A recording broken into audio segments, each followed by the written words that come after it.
Olá a todos! Nesse vídeo nós vamos fazer a dedução das transformações de Lorentz. Eu sou Ricardo Avelino Gomes, professor do Instituto de Física da Universidade Federal de Goiás. Bom, e nós vamos fazer a dedução das transformações de Lorentz a partir dos postulados da relatividade especial. Então vamos discutir o que é o princípio de relatividade. Considere um sistema de referência com os eixos x, y, z, e esse é o nosso sistema S. E considere um outro sistema de referência, que é o sistema S', com os eixos x', y' e z'. Nesse caso, nós temos uma velocidade relativa entre esses dois referenciais inerciais que tem componente apenas na direção x. Por isso, os eixos vão se manter paralelos entre si. X e x' paralelos, y e y' paralelos e z e z' também paralelos. Porém, a direção, então, está apenas na direção x. Claro que nós podemos pensar que eu tenho uma velocidade menos v do referencial S com relação ao referencial S'. Isso é relativo, né? Eu só estou analisando uma velocidade relativa entre esses dois referenciais inerciais, como já discutimos nas aulas introdutórias sobre a relatividade especial. Pois bem, e consideramos um evento físico que é algo, o acender de uma luz, a colisão de duas partículas, etc., esse evento físico é algo que acontece independentemente do sistema de referência, né? E nós usamos o sistema de referência para descrever a localização e o instante no tempo em que aquele evento físico ocorreu. Ou seja, esse evento ele acontece em um ponto no espaço e em um instante no tempo. Se eu usar o sistema de referência S, então as coordenadas espaciais desse evento físico serão x, y, z e a coordenada temporal é o tempo t. Se eu usar, para descrever o mesmo evento físico, se eu usar o sistema de referência S', as coordenadas espaciais e temporal serão x', y', z' e t'. Pois bem, vem a pergunta: qual é a relação entre as medidas x, y, z e t, né, e as medidas x', y', z' e t'? Qual é essa relação entre essas medidas feitas em S e um outro sistema S'? Respondendo essa pergunta, nós, no escopo da mecânica clássica, nós chegamos ao princípio de relatividade de Galileu. E, diante os postulados de Einstein, né, você tem a relatividade especial. E aí você teria, então, o princípio de relatividade de Einstein. Bom, por trás, matematicamente, do princípio de relatividade de Galileu, nós temos as transformações de Galileu que foram deduzidas nessa aula introdutória a respeito da relatividade especial. E o princípio de relatividade de Galileu é o seguinte: as leis da mecânica são as mesmas em todos os referenciais inerciais. Em todos os referenciais inerciais, as leis da mecânica são as mesmas. E nós podemos verificar isso a partir das transformações de Galileu, né, e verificar que as leis de Newton e as leis da mecânica como um todo são invariantes sob esse tipo de transformação. E por trás, né, do princípio de relatividade de Einstein, ou melhor, matematicamente, as equações que transformam de um referencial para outro são as transformações de Lorentz, que é o que nós vamos deduzir agora, né? E essas transformações de Lorentz, elas têm como base os postulados de Einstein, né? Os dois postulados de Einstein, sendo que o princípio de relatividade de Einstein é o primeiro postulado. Então são dois os postulados. O primeiro é o postulado da relatividade em que as leis da física, e não apenas as leis da mecânica, como no princípio de relatividade de Galileu. As leis da física são as mesmas em todos os referenciais inerciais. Ou seja, não existe sistema inercial preferencial. Diante de toda a discussão que nós já fizemos a respeito do resultado do experimento de Michelson-Morley e da existência ou não, ou melhor, da necessidade ou não de introduzir o éter, esse meio propagador das ondas eletromagnéticas. E o segundo postulado, que também será importante para a dedução das transformações de Lorentz, é o postulado da constância da velocidade da luz. Claro, quando eu estou falando da constância da velocidade da luz, é da luz no vácuo, né? E a velocidade da luz no vácuo tem o mesmo valor c, chamemos de c, em todos os sistemas inerciais. Não importa se existe uma velocidade relativa entre dois sistemas referenciais, né? Dois sistemas inerciais. Mesmo assim, a velocidade da luz no vácuo em um referencial e no outro tem o mesmo valor c. Pois bem, então de novo, considere o sistema S e o sistema S', que tem uma velocidade relativa v. Ao longo de x, o fato de considerarmos essa velocidade ao longo da direção x não faz com que percamos em generalidade, não se perde em generalidade. Isso é só um aspecto que simplifica, né? Mas você pode considerar que a sua velocidade tem sim uma componente em x, em y e também em z. E mais, por simplicidade, também não há perda de generalidade nisso que eu vou acabar de dizer, né? Por simplicidade, no instante em que as origens O e O' dos sistemas S e S' coincidem, no instante em que essas origens coincidem, os relógios de cada observador, do observador que está em S e do observador que está em S', os relógios de cada observador marcam 0, né? Então ele é zerado nesse instante. Então T igual a 0 é também T' igual a 0. Apenas nesse momento você tem os tempos necessariamente iguais.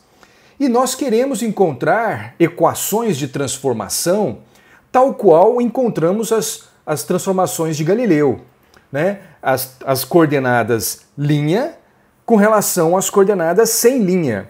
Então aqui eu tenho a coordenada x' como função das variáveis x, y, z e t, com esses coeficientes que vamos chamar de A11, 12, 13 e 14.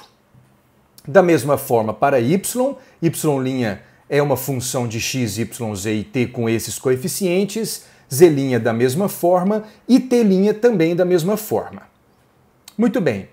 Devido à homogeneidade do espaço e tempo, ou seja, todas as posições no espaço e tempo são iguais, são compatíveis, pelo fato de nós termos isso, não existe uma região do espaço que é diferente de outra região do espaço, ele é homogêneo, quando eu falo espaço, espaço-tempo. Devido a isso, nós temos equações lineares. Devido a essa homogeneidade, nós temos equações lineares, ou seja, que depende apenas de x, y, z e t. E você não tem nenhum termo quadrático ou um termo com uma potência diferente de 1. Né? Então você tem equações lineares. E por quê? Veja, caso não fossem lineares, por exemplo, se você tivesse um termo, uma dependência do x', não com x, mas com x quadrado também, claro, eu estou colocando aqui x' igual a um coeficiente, que vamos chamar de A11, x quadrado, mas é só para ter a ideia da dependência com um termo quadrático. Claro que ele pode ter outras dependências com y, com z, com t e com o próprio x, mas se você tiver um termo quadrático dessa forma, veja as consequências. A distância entre dois pontos em S', então considere x2' menos x1', isso é a distância entre dois pontos no referencial S', né? E usando essa expressão, né, x2' vai ser A11 vezes x2 ao quadrado, né? Menos x1', que será A11 x1 ao quadrado. Né? Então eu coloco A11 em evidência e eu fico com x2 ao quadrado menos x1 ao quadrado. Pois bem, agora seja uma barra de comprimento unitário, né, em qualquer unidade que você pensar, mas ele tem comprimento unitário, por exemplo, 1 metro, em S. Então, seja uma barra de comprimento unitário em S, e se as extremidades dessa barra em S estão em x2 igual a 2 e x1 igual a 1, nem me ative a colocar a unidade, mas você pode pensar 2 metros e 1 metro. Mas o que importa é o valor numérico para a análise do fato de que devem ser equações lineares. Então, x2 igual a 2 e x1 igual a 1. Tá? A diferença x2 menos x1 é 1 metro, né? É 1, né? Se for metro, então por isso eu tenho um comprimento unitário, como já foi dito. Mas como fica essa barra de comprimento unitário em S, como fica em S'? Bom, nós já desenvolvemos essa fórmula para a distância entre dois pontos em S'. x2' menos x1' vai ser igual a A11, né? Vezes o x2 ao quadrado vai ser 4, né? 2 ao quadrado é 4, menos x1 ao quadrado, x1 é 1, então vai ficar 4 menos 1, 1 ao quadrado é 1. 4 menos 1 é 3, então o resultado é que a distância entre esses dois pontos, o comprimento da barra em S' será 3 vezes A11.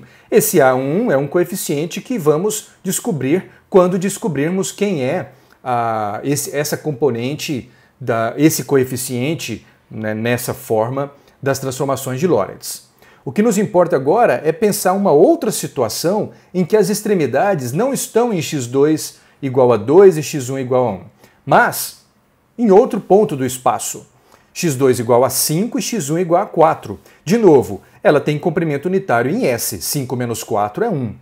Agora, como fica isso em S'? Em S', x2 ao quadrado vai ser 25 e 4 ao quadrado vai ser 16. Ou seja, 25 menos 16 vai dar 9. 9 vezes esse coeficiente A11. Ou seja, a simples mudança da posição no espaço dessa barra que em S era unitária, tem comprimento unitário, em S' vai ter uma resposta diferente dependendo de onde ele se localiza. Né? E isso não pode ser, o espaço deve ser homogêneo. Né? O comprimento em S', dessa forma, se eu tivesse um termo quadrático como esse, dependeria de onde a barra estivesse no espaço. E não é isso que a gente espera para o espaço, né? Ele deve ser homogêneo. E a mesma coisa vale para o tempo. Né? O mesmo vale para intervalos de tempo. Imagine que, a depender de onde o ponteiro do relógio se encontra, né, mesmo você considerando o intervalo, sei lá, de 10 segundos, mas o ponteiro está no 15 e vai até o 25, ou se não, ele está no 45 e vai até o 55. Dependendo de onde ele estiver no tempo, né, nos ponteiros do relógio, a relação entre uma medida ou outra vai ser diferente? Não. O tempo também tem essa característica da homogeneidade. Então, por isso, nós esperamos sim que as equações sejam lineares, tal qual também era as transformações de Galileu.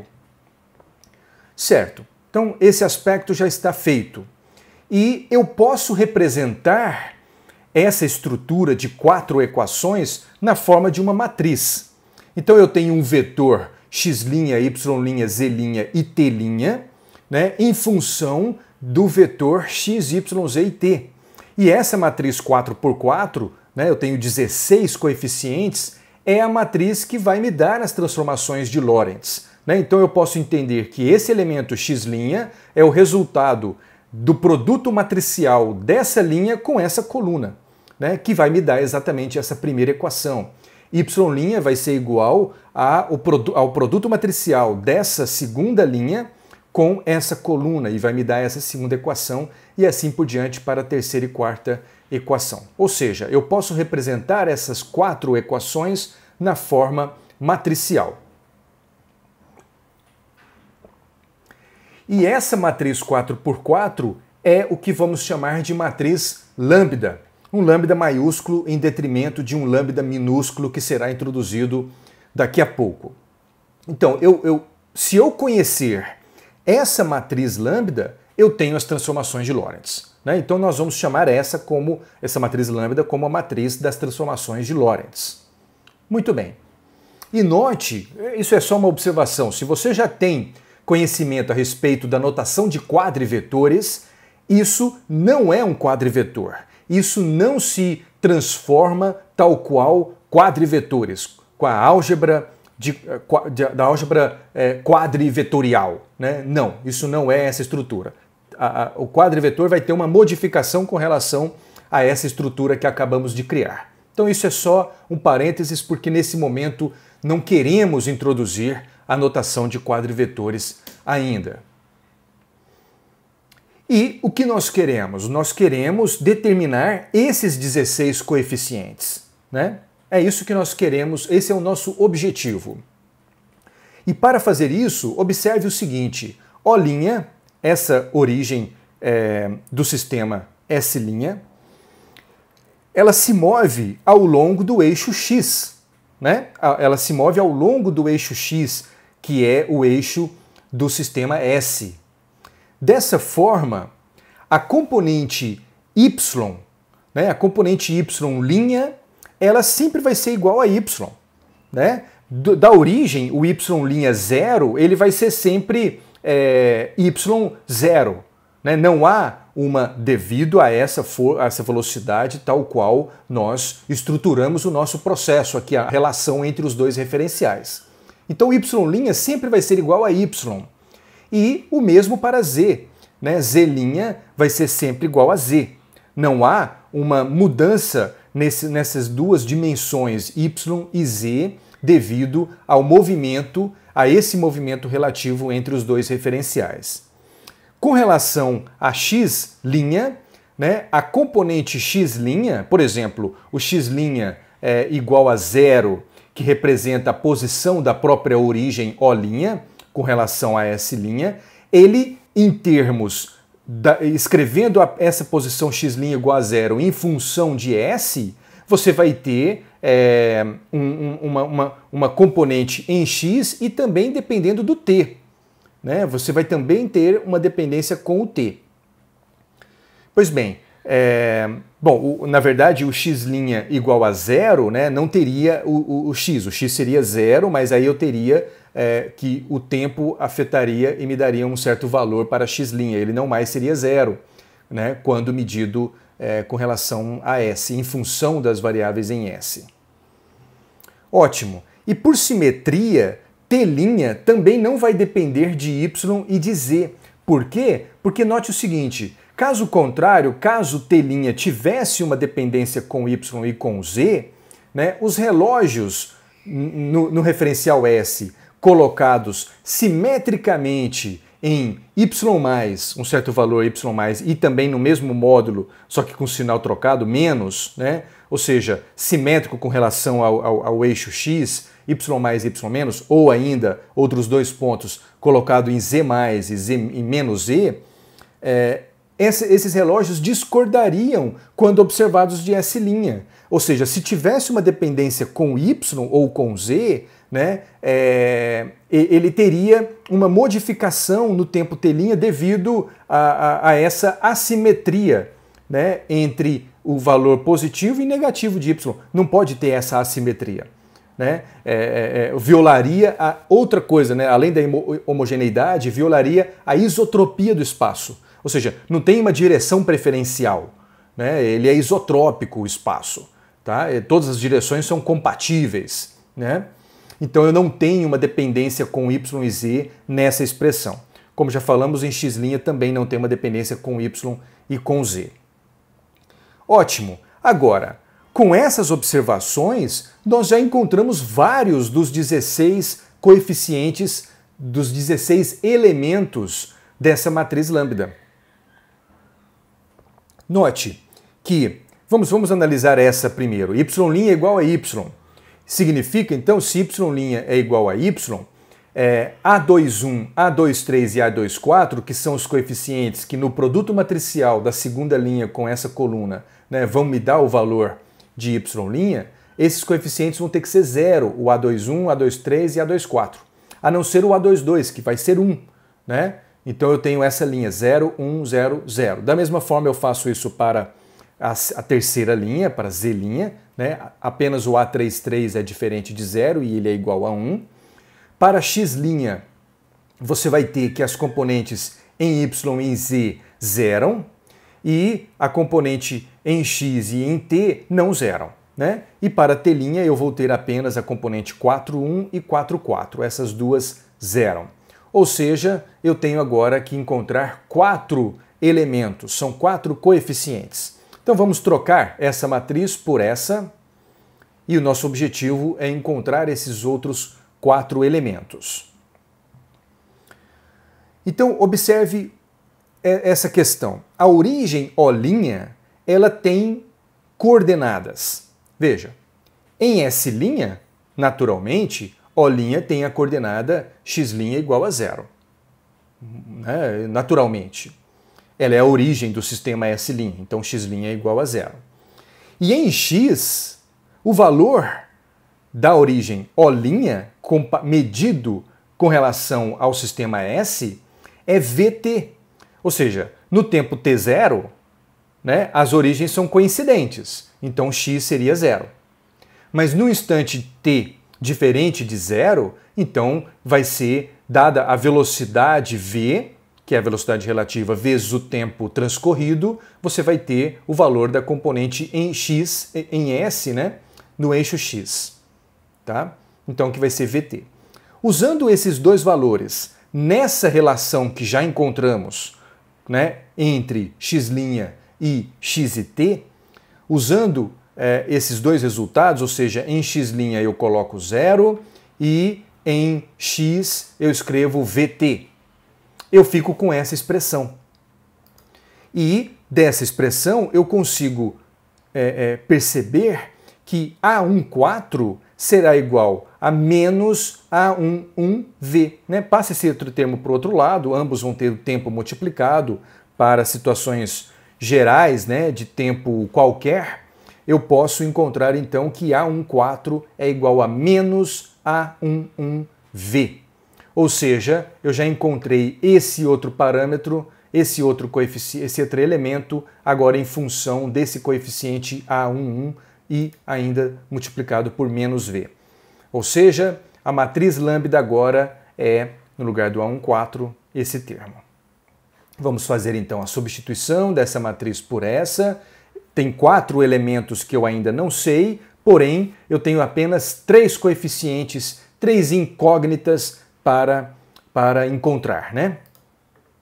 E também para escrever essas equações nessa forma compatível a essa matriz, veja, no lugar do A14 eu escrevo menos A11V. Coloco o A11 em evidência e eu vou ficar entre parênteses com x menos v vezes o tempo t.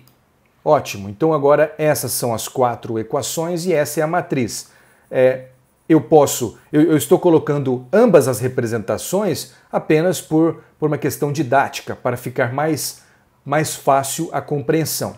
Mas, a partir dessa matriz, eu encontro essas equações, e a partir dessas equações eu posso escrever na forma matricial. São apenas 2 representações distintas da mesma coisa, que são as transformações de Lorentz. Agora, nós vamos utilizar o postulado da constância da velocidade da luz, que já mencionamos, né? A velocidade da luz no vácuo tem o mesmo valor c em todos os sistemas inerciais. Então analise o seguinte, no instante t igual a 0, que coincide com o instante t' igual a 0, né? No momento em que as duas origens estão coincidentes, né?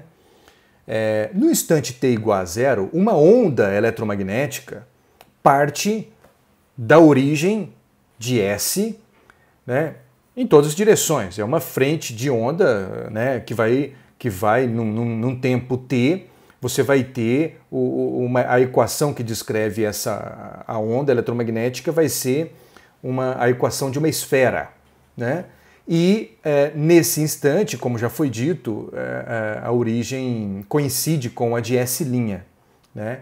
E essa onda eletromagnética também irá se propagar da mesma forma, portanto, quando descrita pelo sistema referencial S'. E a onda se propaga, como já foi dito, né, com velocidade c, postulado 2, né, da constância da velocidade da luz. A onda se propaga com velocidade c em todas as direções, em todo o sistema inercial, né, em qualquer sistema inercial. Então, no sistema S, em um certo instante t, você vai ter que o raio dessa esfera, né, da onda eletromagnética, né, o raio dessa esfera vai ser c, a velocidade, vezes o tempo, né? Vai ser a distância da origem até a luz, né, a frente da onda da luz. Pois bem, a equação da esfera vai ser, portanto, x² mais y² mais z ao quadrado igual ao raio dessa esfera ao quadrado. O raio é ct, então vai ficar c² t². E no sistema S' eu tenho a mesma coisa, devido ao postulado, né, da constância da velocidade da luz em todos os referenciais inerciais. Então, do ponto de vista de S', eu tenho uma esfera que vai ter as coordenadas x', y', z' e o raio vai ser ct'. Então, a equação da esfera vai ser x' ao quadrado, y' ao quadrado, mais z' ao quadrado, igual a c ao quadrado, t' ao quadrado. Muito bem. Agora, eu tenho uma expressão para x' em função de x e t. Eu tenho uma expressão de y', de z' e de t' em função de y, z, x e t, ou seja, das coordenadas em S. E eu vou então substituir essas quatro equações nessa expressão, né, e tentar resgatar essa expressão para o sistema S. Então veja, x' é A11, né? Como eu tenho x' ao quadrado, vai ficar A11 ao quadrado, x menos vt ao quadrado. Y' é igual a y, então eu fico com y ao quadrado, da mesma forma para z. E aqui eu tenho c ao quadrado vezes t' ao quadrado. Vai ser A41x mais A44t ao quadrado. Muito bem. Quando você quadra esses termos e organiza isso, você vai chegar no seguinte resultado. Vamos lá, vamos fazer. Aqui eu tenho x ao quadrado, né? O x ao quadrado. Quando eu fizer x menos vt ao quadrado, eu vou ter um x ao quadrado que vai multiplicar A11 ao quadrado. Então aqui está esse termo aqui, A1 ao quadrado vezes x². Aqui eu também vou ter um termo x². Vai ser o termo c² A41 ao quadrado vezes x². Só que ele está desse lado da igualdade, quando eu passar para o outro, vai me dar menos c² A41 ao quadrado, isso multiplicando x². Pronto, já encontrei esse termo. Y² está aqui, z² está aqui. Vamos agora trabalhar para encontrar as duas contribuições dos termos cruzados, né? Que vai ter o produto x vezes t. Então veja, o termo cruzado vai ser menos 2 vezes x vezes v vezes t vezes esse cara, né? Então vai ser menos 2, tá? V vezes A1 ao quadrado e em evidência está o x vezes t. Desse lado vai ser 2 vezes A41, A44 vezes x vezes t e esse c². Passando para o outro lado vai ficar um menos, coloco o menos em evidência, o menos 2 em evidência, vai ficar então c² A41, A44 vezes o xt. Isso igual a, agora os termos com t ao quadrado. Bom, vamos esse aqui primeiro. Eu vou ficar com c² A44 ao quadrado vezes t². O t² está em evidência e o c² A44 ao quadrado está aqui. E esse termo vai ficar, o quadrado dele vai ficar positivo, né? Então vai ficar v quadrado, t quadrado, vezes a1 ao quadrado. Passa para o outro lado, vai ficar negativo, t quadrado de evidência, vai ficar simplesmente o v quadrado com esse a1 ao quadrado aqui dentro, né? Então pronto, eu encontrei essa equação usando as transformações de Lorentz que, claro, não estão no formato final, porque eu ainda tenho que encontrar esses três coeficientes, mas aí eu vou comparar essa equação com essa e eu vou ter três condições para que dessa equação eu encontre essa outra equação. Ou seja, o que eu estou querendo dizer é, esse termo entre parênteses tem que ser igual a 1, né? Esse termo aqui em destaque tem que ser igual a 1. Esse outro termo, que multiplica o xt, como aqui eu não tenho x vezes t, esse termo tem que ser zero. Isso vai me dar uma outra condição da relação entre esses coeficientes. E esse último termo tem que ser igual a c ao quadrado. Ou seja, eu tenho três equações e três incógnitas. Então é simples de resolver esse problema, né? Eu tenho que encontrar as três equações são essas, né, que eu acabei de mencionar, isso igual a 1, esse igual a 0 e essa igual a c quadrado. E as incógnitas são A11, A41 e A44. Veja, são só essas as três incógnitas que eu tenho, né? Esse e esse termo. Tá? Então é uma situação muito simples para ser resolvida, né? Claro, se você não tiver enferrujado para resolver sisteminha desse tipo, né? E eu não vou resolver dessa forma, porque senão já acabaria, né? Já resolveríamos o problema aqui. Eu vou colocar uma outra questão, eu vou chegar também nas transformações de Lorentz inversas e vou usar uma outra informação que até então não utilizamos.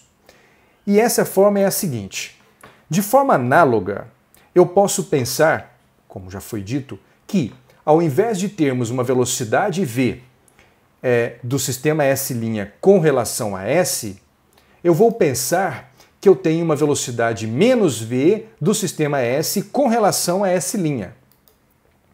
E isso, então agora eu vou poder eu vou escrever aquilo que nós já fizemos para encontrar essa forma das transformações de Lorentz, só que eu vou escrever na forma trocada, né? Eu quero escrever as coordenadas sem linha em função das coordenadas com linha. Claro, a matriz que relaciona esses dois vetores aqui é uma outra matriz. Então, por isso, no lugar dos coeficientes A, eu tenho os coeficientes B. E isso vai nos levar às transformações de Lorentz inversas, né? E por isso eu vou denominar essa matriz como uma matriz lambda minúscula, em detrimento, né, em contraposição, né, a esse lambda maiúsculo que está aqui. Tá bom? Então nós temos que encontrar da mesma forma que já fizemos. Mas antes de continuarmos, deixa eu reescrever o que a gente já fez, né, de escrever as coordenadas no sistema S' com relação às coordenadas sem linha. Isso nos dava a matriz lambda maiúscula. E aqui eu tenho a relação inversa de sem linha em função das coordenadas com linha. E a matriz lambda minúsculo. Bom, se esse vetor xyzt é igual a esse produto matricial dessa matriz lambda com esse vetor, aqui eu tenho esse vetor xyz. Então o que eu vou escrever, eu vou fazer o seguinte, no lugar desse vetor, eu v' colocar esse produto dessa matriz com esse outro vetor, né? Então veja, eu tenho agora que x', y', z', t' é igual a esse produto de matrizes vezes o próprio x', y', z', t'. Ou seja, o produto dessas duas matrizes tem que ser igual à matriz identidade, né? Tem que ser igual à matriz identidade. Lambda vezes lambda é igual à matriz identidade em quatro dimensões. Uma matriz 4x4. Claro, lambda minúsculo vezes lambda, se você trocar a ordem, também é igual à identidade. Ou seja, essa matriz lambda, lambda minúsculo, é a inversa dessa matriz lambda. Tá?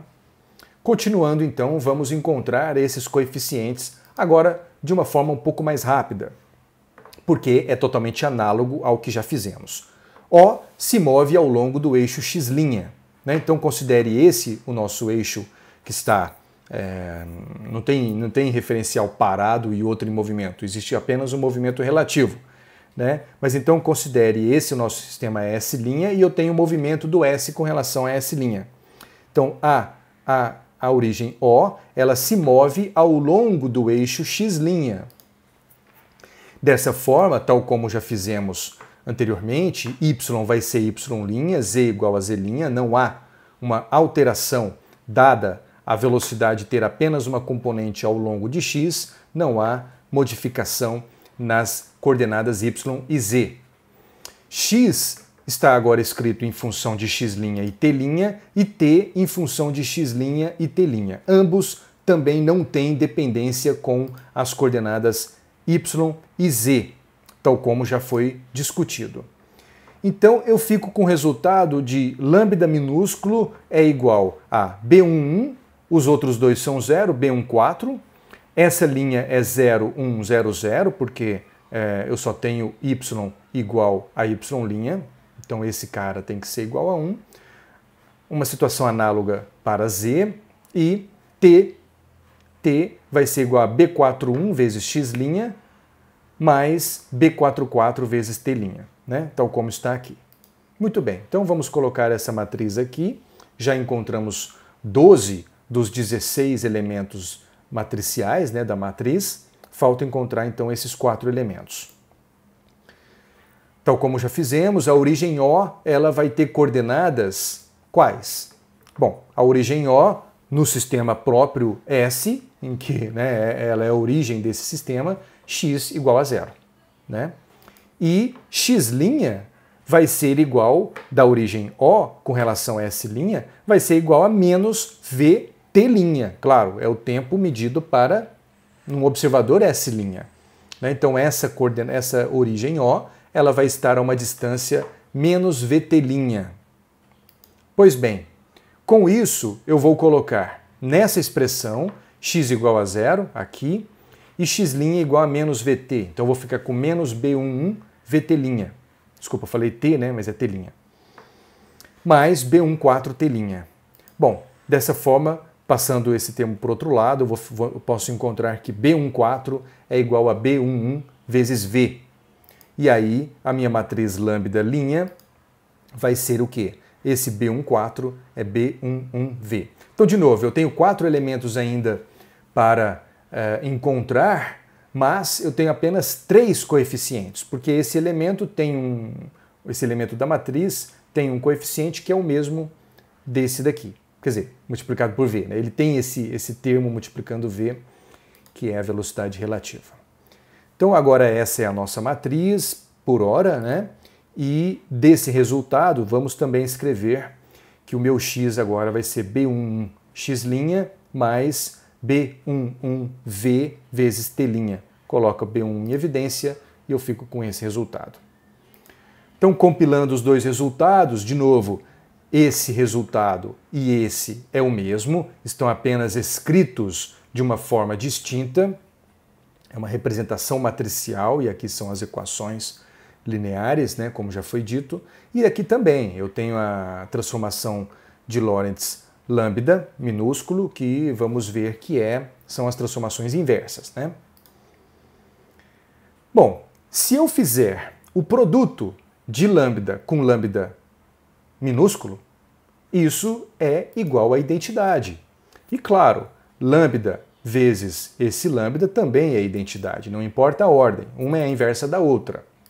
Então isso vai ser igual à matriz identidade 4 por 4, tá? Muito bem. Isso vai nos dar uma relação a mais que vamos usar para resolver, talvez de uma forma mais fácil, ou melhor, de uma forma complementar, mas um olhar que nos dá uma camada de profundidade, de compreensão distinta daquela de simplesmente resolver as 3 equações com as 3 incógnitas, que seria apenas um problema matemático rápido que pode ser feito, né? Acho que deve ser feito, na verdade, para você verificar que você chega no mesmo resultado. Agora eu quero multiplicar no produto matricial essa linha com essa coluna. E claro, o resultado vai ser esse elemento, vai ser igual a 0. Isso vai me dar A11 vezes B11V menos A11V vezes B44, isso igual a 0. Ó, essa expressão te resulta no fato de que B44 é igual a B11, né? B11 é igual a B44. E se eu fizer o produto... Agora, eu vou manter a mesma ordem das matrizes, mas considere que eu estou fazendo essa estrutura de produto. O lambda minúsculo vezes o lambda maiúsculo, ou seja, troque mentalmente a ordem dessas matrizes. E aí você vai fazer o produto da primeira linha com a quarta coluna, né? E isso vai te resultar nesse elemento, porque eu alterei a ordem, tá? Então eu não estou fazendo exatamente o produto dessa coluna com essa linha, é o contrário, né? Troca a ordem delas, isso também vai ser igual à identidade, e aí eu vou fazer o produto dessa primeira linha com a quarta coluna. E o produto matricial te resultará em menos B11A11 vezes V mais A44 vezes B11V igual a 0. Ora, daqui eu consigo encontrar que A11 deve ser igual a A44. Tá? Então são duas informações importantes que vamos agora implementar nessas matrizes. Então, no lugar de escrever dessa matriz dessa forma, eu troquei o A44 e escrevi A11. Agora, eu continuo com 4 elementos a serem descobertos, porém eu tenho apenas 2 incógnitas, A11 e A41. E daqui a mesma forma, no lugar do B44 eu escrevo que isso é igual a B11 e eu agora tenho apenas 2 incógnitas, B11 e B41. Descobrindo essas incógnitas, eu encontro esses 4 elementos matriciais que estão faltando para resolvermos completamente o problema. Agora, da mesma forma como já fizemos, naquele momento em que encontramos 3 equações e 3 incógnitas, eu vou fazer a mesma análise física, né? No instante t igual a 0, uma onda eletromagnética parte da origem S, a qual coincide naquele momento, né, nesse instante, coincide com a origem de S'. A onda se propaga com velocidade c em todas as direções, em todo o sistema inercial, em qualquer sistema inercial. Então a equação da esfera que representa no instante t no sistema S, essa onda eletromagnética é dada por essa expressão, como já vimos, e no sistema S' por essa expressão. Note que, apesar de termos as coordenadas do espaço-tempo serem distintas, aqui sem linha e aqui com linha, a velocidade da luz é a mesma, devido ao postulado 2 da constância da velocidade da luz no vácuo em qualquer referencial inercial. Fazendo a substituição, né, de x' é igual a quê? A A11, né? Eu estou olhando essa expressão, mas a gente consegue encontrar qual é o termo da equação linear da transformação de Lorentz, né? X' vai ser igual a x menos vt, né, vezes A11. Então isso ao quadrado vai ficar A1 ao quadrado, x menos vt ao quadrado. Mais y ao quadrado, porque y' vai ser igual a y, z' é igual a z, e t' vai ser igual a A41 vezes x mais A11 vezes t, isso ao quadrado, multiplicando c quadrado.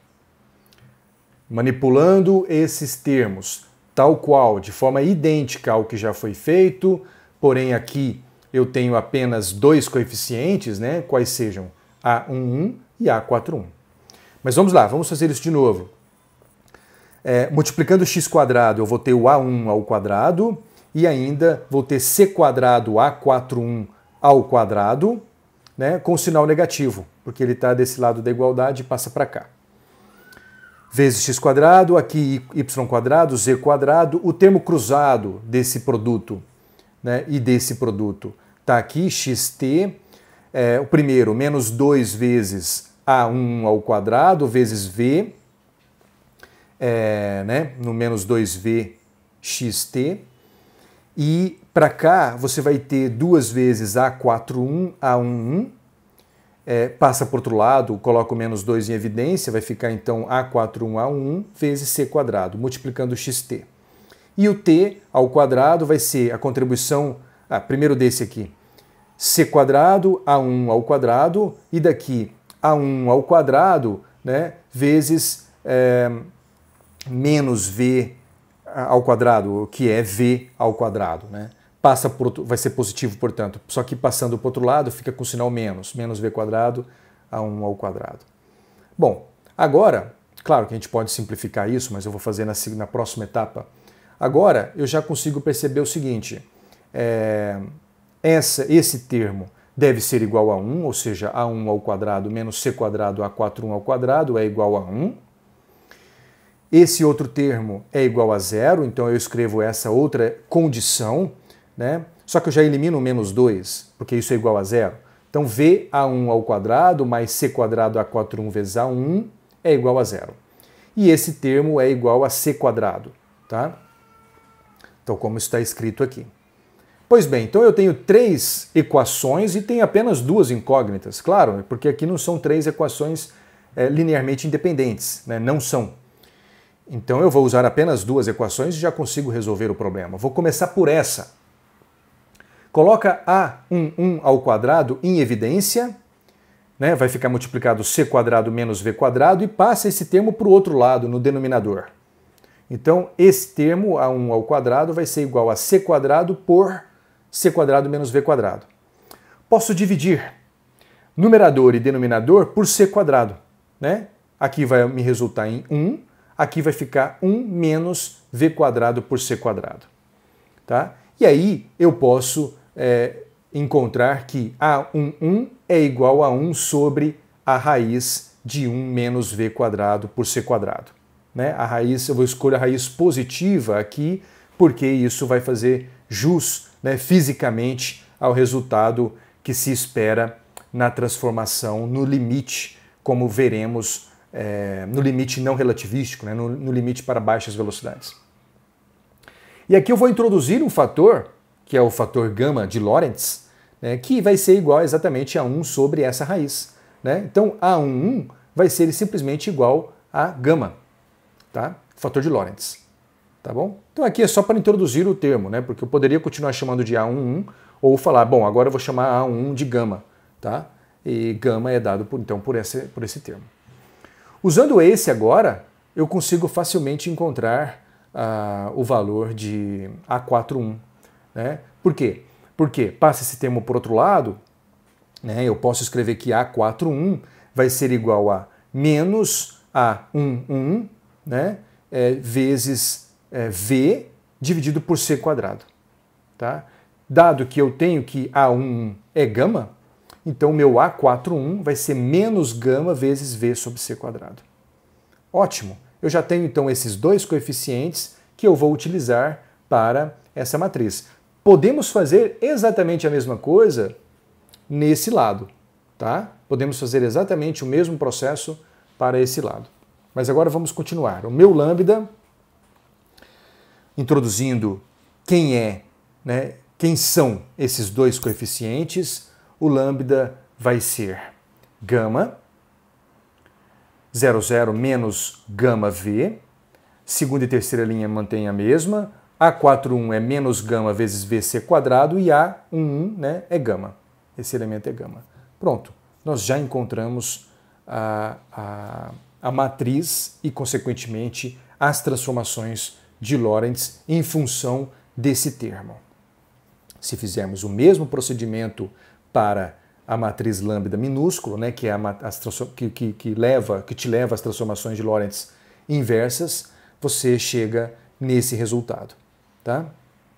Bom, aqui você vê apenas o menos né, o sinal trocado nesse termo e também nesse outro termo. Vale a pena fazer.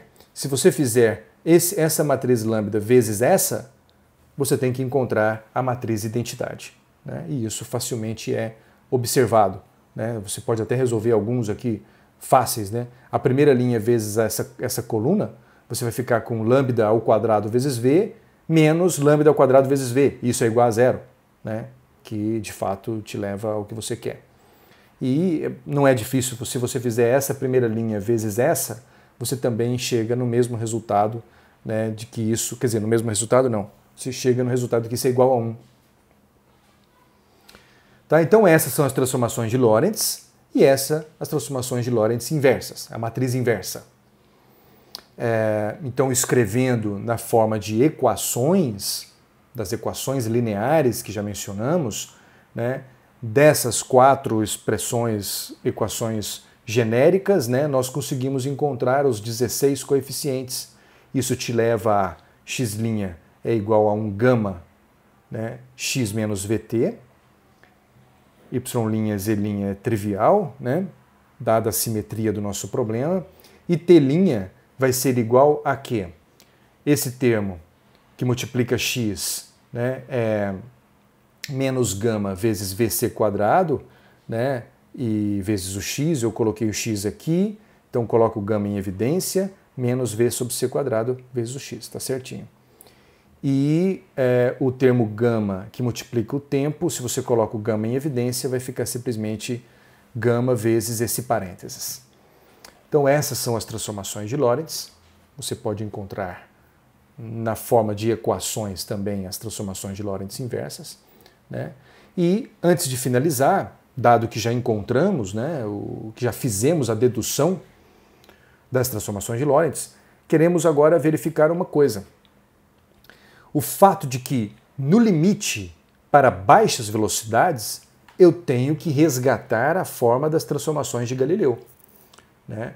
Para baixas velocidades, as transformações de Galileu são válidas, né? A mecânica clássica te leva, né, às transformações de Galileu, ou melhor, o princípio de relatividade de Galileu te leva a essas transformações, né, de Galileu, e aí você também quer isso. Essas transformações que têm uma dependência com a velocidade, e isso vale para altas velocidades, isso vale para qualquer velocidade, né? Para baixas velocidades você espera encontrar as transformações de Galileu, o resultado da mecânica clássica, né? E o que é baixas velocidades? Nós já discutimos isso, né? No contexto lá do domínio, da mecânica, né? Da mecânica clássica, mecânica relativística, mecânica quântica relativística, né? Mas velocidades pequenas comparadas com c, matematicamente, você pode pensar o quê? V por c muito menor do que 1, né? Quando você tem V por c muito menor do que 1. Como ficam as transformações de Lorentz? Bom, V por c muito menor que 1 te leva ao fato de que o fator gama vai tender a 1. Né? Então, quando você faz V por c tendendo a 0, você vai ter que o gama vai tender a 1. Então, para V por c muito pequeno, o seu gama vai ser igual a 1. Por quê? Veja, se V por c é muito pequeno, V por c ao quadrado é muito menor ainda. Então, isso aqui pode ser entendido como 0, né, esse termo, e aí 1 sobre 1 é gama igual a 1. Então, com o gama igual a 1, como ficam essas expressões? Ora, a primeira, x' vai ser igual a x menos vt. Esse gama tende a 1. Né? Esse gama vai ser 1 para velocidades muito pequenas. As equações para y' e z' não são modificadas. E para t', veja, o gama vai ser 1. Né? E v por c é muito pequeno. Então esse termo também vai zerar. Tá? E aí você vai ficar que t' é simplesmente igual a t, que são as transformações de Galileu. Tá? Então, das transformações de Lorentz, no limite para baixas velocidades, você encontra as transformações de Galileu. Por isso nós dissemos e dizemos, né, que a relatividade especial ela é mais geral. Não estou falando de relatividade geral, né, que é a gravitação, no contexto relativístico. Né? Eu quero dizer que a mecânica clássica ela é um caso particular da relatividade especial. Tá? Ela é um caso de baixas velocidades, mas a relatividade especial lida com qualquer velocidade. É claro que você não vai utilizar a relatividade especial para velocidades do nosso cotidiano, em que a velocidade de fato é muito baixa e você pode simplesmente utilizar as leis clássicas, né? E no contexto de princípio de relatividade entre dois referenciais, você utiliza as transformações de Galileu. Bom, uma vez que nós deduzimos as transformações de Lorentz, a pergunta, né, a próxima pergunta é: quais são as consequências das transformações de Lorentz? Bom, isso nós veremos em outro momento. Essa é uma outra história.